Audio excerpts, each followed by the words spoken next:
Entonces, el día de hoy vamos a ver dentro de nuestra materia los fundamentos de la orientación educativa y también la diversidad en el aula, ¿ok? Entonces, quiero empezar también eh, mostrándoles las diapositivas con las que vamos a utilizar y a trabajar el día de hoy. Bueno, voy a compartirles por acá.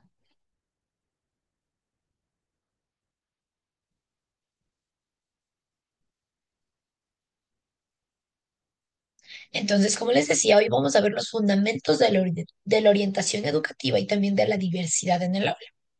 Cuando hablamos de orientación educativa, estamos hablando de cómo nosotros, como docentes también, podemos orientar y además atender diferentes necesidades individuales de los estudiantes. Es importante que nosotros como docentes podamos también tener un entorno de aprendizaje que sea inclusivo, inclusive en el sentido de que muchas veces nos vamos a encontrar con niños que son un poco diferentes, que tal vez su forma de aprender es diferente, que tienen alguna necesidad que nosotros debemos apoyar y que debemos ser como docentes un apoyo efectivo que lleve también a todos nuestros estudiantes al éxito. No siempre es fácil encontrarnos con niños que tengan una necesidad educativa y que nosotros debamos hacer alguna adaptación o alguna mejora dentro de nuestras clases, pero debemos buscar siempre que todos nuestros estudiantes se sientan parte de la clase y nosotros también buscar los medios de poder llegar a todos los estudiantes a pesar de las diferentes dificultades. Entonces, ¿cuál es la importancia de la orientación educativa en el aula? Dentro de la orientación educativa en el aula debemos tener primero tres cosas claras: el apoyo personalizado, el desarrollo integral y también la inclusión y la equidad, que nos va a ayudar a garantizar que todos los alumnos tengan las mismas oportunidades. Entonces, primero el apoyo personalizado. Parte de la educación, de la orientación educativa es poder identificar cuáles son las fortalezas, las debilidades y las necesidades de cada estudiante. Debemos de entender que aunque estamos en un aula, por ejemplo, si estamos en un aula de quinto de básica, todos los niños tienen entre 8 o 9 años, pero a pesar de que todos tienen la misma edad, no todos tienen los mismos intereses y no todos tienen las mismas necesidades o las mismas fortalezas. Y aquí es donde entra el apoyo personalizado. El poder nosotros como docentes conocer a cada uno de nuestros estudiantes como una individualidad, es decir, como un ser único e irrepetible. Cada uno es un ser único e irrepetible que tiene necesidades, que tiene fortalezas y que tiene debilidades.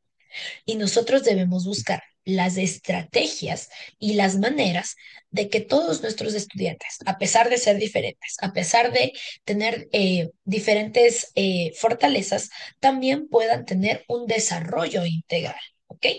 Y también puedan crecer. Y por eso entra esta segunda parte del desarrollo integral, en donde en el desarrollo integral nosotros debemos ver que no solamente estamos tratando con niños a los que tengo que darles mucho conocimiento. Yo llego a la clase, me paro al frente y les comienzo a explicar sobre matemáticas y explico y explico y explico y explico y explico. Y bueno, ya, ahí se terminó mi deber. No, porque nosotros como docentes también estamos ahí para poder ayudar a crecer a los niños también, dentro de su desarrollo personal, dentro de su desarrollo también social, de cómo se desenvuelven con los demás y también a tener vocación y saber qué es lo que más les gusta. Y además de saber qué es lo que más les gusta, promover ese crecimiento de los niños, promover y saber cómo ayudarles para que lo que les gusta no solamente sea algo pasajero, sino también que ellos puedan llegar tal vez hacer una profesión de eso o buscar el medio de que ellos puedan incluso aprender más sobre lo que les interesa. Y también, como tercer punto, dentro de la orientación educativa está la inclusión y la equidad. Dentro de la inclusión debemos hacer que todos nuestros estudiantes sean parte del aula.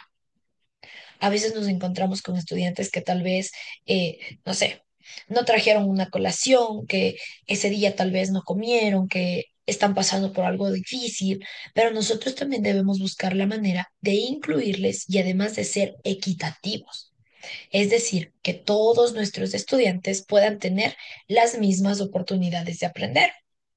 Que si tengo un estudiante que tal vez le cuesta mucho aprender si solamente le explico en la pizarra, entonces yo como docente puedo darle la oportunidad a él también de aprender enseñándole de otra forma, enseñándole a través de un material concreto, de algo que se pueda tocar, tal vez sacándole del aula y enseñándoles en el patio.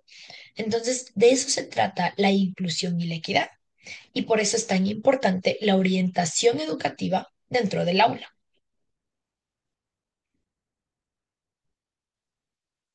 Ahora, existen cuatro principios básicos dentro de la orientación educativa que son importantes para nosotros poder realmente hacer este trabajo no solo de docentes, sino también de orientadores.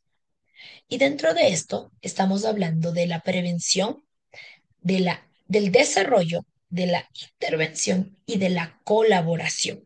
¿Ok? La prevención.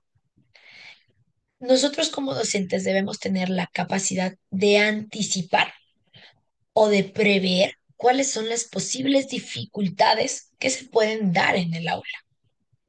Entonces, nosotros debemos ir viendo, ok, si yo voy a llegar al aula y me voy a encontrar tal vez, sé que este es un contenido difícil, que tal vez voy a empezar con un tema nuevo y que pueden haber dificultades. Yo debo adelantarme a esas posibles dificultades y decir, ok, si yo sé que a mis estudiantes les cuesta sumar y vamos a empezar con las multiplicaciones, ¿qué hago yo para que no se les haga tan difícil? Entonces, primero tal vez necesito reforzar la suma antes de ir a las multiplicaciones. Doy unas dos clasecitas de extra de este tema que se les hizo difícil antes de empezar con algo nuevo. O tal vez tengo un estudiante que yo sé que tiene dificultades, por ejemplo, con su vista, que tal vez necesita lentes y necesita lentes muy fuertes. Como yo preveo ciertas dificultades con ese estudiante, pues necesito hacer que él se siente primero, ¿no es cierto? Que no se siente en la parte del fondo de la clase, donde no va a poder observar. Si de por sí ya tiene un problema con su vista, si yo le siento al final de la clase o le permito que él se sienta al final de la clase, no vamos a llegar a ningún lado, o sea, vamos a tener muchas dificultades. Entonces, justamente de esto trata este principio de la orientación, de la prevención, de poder anticipar, de saber qué cosas ya pueden pasar y prevenir, y saber qué puedo hacer. Dentro de esto también está la intervención. Bueno, vamos a hablar primero del desarrollo. Dentro del desarrollo es poder fomentar el crecimiento personal, social y académico de los estudiantes. Como les decía, nosotros debemos tomar en cuenta que nuestros estudiantes llegan al aula no solamente para aprender los conocimientos académicos, no solo para aprender de ciencias naturales, no solo para aprender de matemáticas, no solo para aprender de lenguaje, sino que también dentro de nuestra aula nosotros estamos eh, frente a niños que son sociales. Los seres humanos de por sí somos seres sociales, seres que necesitan relacionarse con otros. A eso se refiere con ser seres sociales. Entonces, al ser seres sociales, necesitamos relacionarnos y necesitamos también enseñarles a los niños cómo relacionarse de una forma correcta con los demás, además de la parte académica y además de la parte personal de decir, ok, yo sé que a este niño tal vez le gusta mucho leer. ¿Cómo yo como docente puedo apoyar a ese gusto que él tiene? Tal vez a él puedo enviarle un poco más de otros libros, tal vez a él puedo enviarle otras cosas interesantes, tal vez con él puedo trabajar un poquito diferente y ayudarle un poco extra. Y justamente de esto se trata el desarrollo, de fomentar ese crecimiento, pero ese crecimiento total de los estudiantes, ese crecimiento al que también lo llamamos el crecimiento holístico, que hace referencia a ser sociales, a ser la parte académica, a ser personal, a la parte de los valores. Y también dentro de los principios está la intervención. Dentro de la intervención, cuando ya encontramos una dificultad, cuando ya vemos que existe algún problema, yo necesito poder brindar el apoyo y poder darles los recursos a mis estudiantes para poder superar esos desafíos y esas dificultades que están presentando. Dentro de la intervención, yo ya estoy viendo un problema muy específico que debo tratar y que debo también permitir que mis estudiantes puedan aprender de mejor manera. A eso trata la intervención. Y también hablamos de la colaboración, de poder trabajar en conjunto con los estudiantes y con la comunidad educativa. ¿Y a qué hace referencia la comunidad educativa? Cuando hablamos de una comunidad educativa, estamos hablando que no solo somos estudiantes y docentes, ¿verdad? En las instituciones somos estudiantes, somos docentes, tal vez hay un personal de limpieza, también están los directivos, también están los padres de familia, porque todos ellos están relacionados con los estudiantes. Y a eso hacemos referencia cuando hablamos de una comunidad educativa, de todas las personas que están involucradas para el crecimiento y el desarrollo de los estudiantes, que no solo somos nosotros los docentes. Y cuando logramos tener esta colaboración, incluso entre estudiantes, pues va a ser mucho más fácil poder hacer que nuestra intervención sea efectiva. Quiere decir que funcione y que funcione de una manera correcta. Vamos a hablar hoy también un poco de sobre lo que es la diversidad en el aula y los diferentes tipos de diversidad que nos podemos encontrar en un aula y cómo vamos a poder tratar con esto. Como bien veíamos, la materia se llama orientación educativa y atención a la diversidad y a las familias. Y por eso vamos a hablar de diversidad. Cuando lleguemos a un aula, nos vamos a encontrar con muchos niños que son diferentes. Y aquí vamos a hablar sobre diversidad primero étnica y cultural.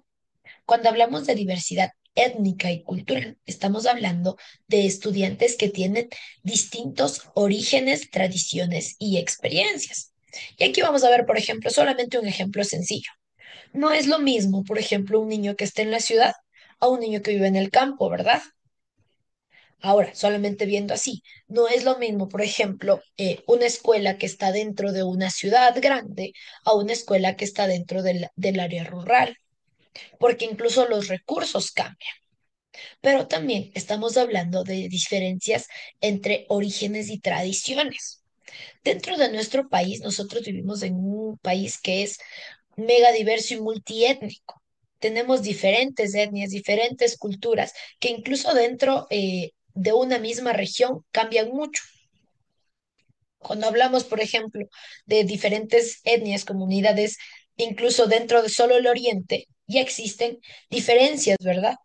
Ya existen personas que tal vez, o niños que tal vez tienen diferentes tradiciones, que vienen de diferentes lugares, que sus familias les criaron de maneras diferentes. Y a eso hace referencia esta diversidad étnica y cultural, que muchas veces en las aulas nos vamos a encontrar con muchos niños de diferentes etnias, de diferentes culturas, y que cada uno tiene algo también diferente. También hablamos entonces de lo que es la diversidad cognitiva. Ahora, ¿es diferente la diversidad étnica y cultural de la diversidad cognitiva? Por supuesto. Cuando hablamos de etnia y cultura, estamos hablando de algo ya muy relacionado a dónde nace. Pero cuando hablamos de diversidad cognitiva, estamos hablando de los diferentes estilos de aprendizaje. No todos los niños y niñas, incluso nosotros como adultos, aprendemos de la misma manera. Ustedes mismos se deben haber dado cuenta cuando están estudiando, cuando están repasando para las pruebas, que tal vez a uno se les hace más fácil, tal vez si vuelvo a revisar el video de la profe. Cuando reviso el video de la profe, pues entiendo otra vez y ya, con eso estudié. A otros también tal vez para poder estudiar van a necesitar escribir. Entonces yo para poder estudiar y que todo lo que ya sabía eh, se me quede o poder recordarlo, necesito escribirlo. Otros tal vez no necesitan escribirlo, sino necesitan leerlo. Y a eso hace referencia a los diferentes estilos de aprendizaje. No todos los niños y niñas aprenden de la misma manera.